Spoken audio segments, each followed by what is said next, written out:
Veamos entonces uno de los ejemplos, uno de los ejercicios. Resolvamos uno de los ejercicios al práctico, que es obtener el valor máximo de una lista de números utilizando recursión. Entonces, voy a definir mi función def, le voy a llamar max. Es probable que este nombre a lo mejor exista, así que a lo mejor le tienen que llamar máximo. Yo lo voy a llamar max cortito para poderlo escribir más rápido, pero es factible que ya exista dentro de Python, así que seguramente lo tengan que cambiar. Voy a tomar un argumento, un parámetro llamado números. Recuerden que lo estoy considerando el tipo lista. Bien, y el caso base la voy a considerar cuando mi lista tenga un solo valor, ¿está bien? O sea, qué sé yo, 3, 8, no interesa. Obviamente el máximo de una lista que tiene un solo valor, el valor máximo es ese, ¿está bien? O sea, no hay nadie más grande que el 8, no hay nadie más grande que el 3, etc.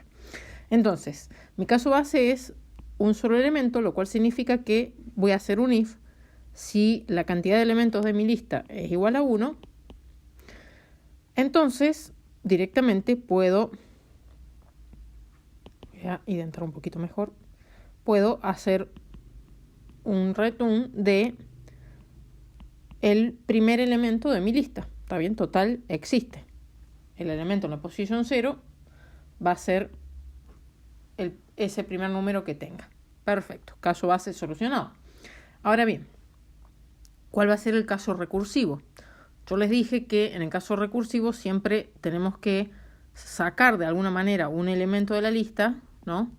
Y de alguna forma poder hacer la llamada recursiva con el resto de la lista. Entonces, ¿qué voy a hacer en el caso recursivo?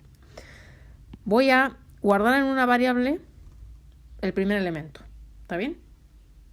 Entonces, bueno, ¿qué me queda preguntar? Y si este primer elemento que yo le estoy llamando m, vamos a cambiar de color,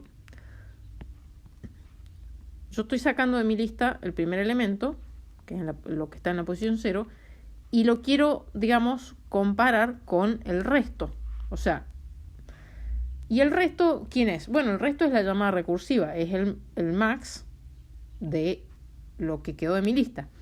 Si yo saqué el elemento que estaba en la posición 0, yo les dije que la lista que le tengo que pasar, entonces, es, digamos, desde la posición 1, utilizando rebanadas, que es muy fácil, hasta el final. ¿Está bien? Entonces, directamente lo que yo voy a hacer es, si el m, que es mi primer elemento, es mayor que el máximo, calcular el máximo del resto de la lista, o sea, de números que empieza en 1 hasta el final. Entonces, y acá tienen que prestar atención que esto, o sea, la anotación, eso se llaman rebanadas de listas. Y así como está, representa desde el elemento en la posición 1, hasta el final. Bien, pequeño paréntesis. Bueno, si el m es mayor que el máximo del resto de la lista, bueno, obviamente lo que tengo que devolver es el m, ¿no? Ya que es el valor máximo. Y si no, bueno, si esto era más chiquito, entonces definitivamente el valor no es ese. Lo que no sé es del resto de la lista quién es, pero simplemente sé que está en el resto. Entonces devuelvo el máximo de hacer números desde 1 hasta el final. ¿Está bien? Y lo que quiero que vayan, digamos, de alguna manera asimilando acá, que es interesante, es que el caso recursivo, el código que yo puse acá, empezó a ser bastante más complejo que la función factorial que habíamos definido. De repente yo tuve acá un if y saqué afuera un elemento y empecé a comparar. O sea, obviamente no no porque sea recursiva significa que me va a quedar en 2 líneas y que el caso recursivo o incluso el caso base es un return y ya está. ¿Está bien? Puedo tener un montón de código. Lo que sí, presten atención a cómo es que saqué un valor de la lista y trabajé con la llamada recursiva con el resto. En el siguiente videito les voy a explicar, les voy a hacer un ejemplo en realidad de cómo lo está ejecutando, por qué funciona la recursión en la máquina.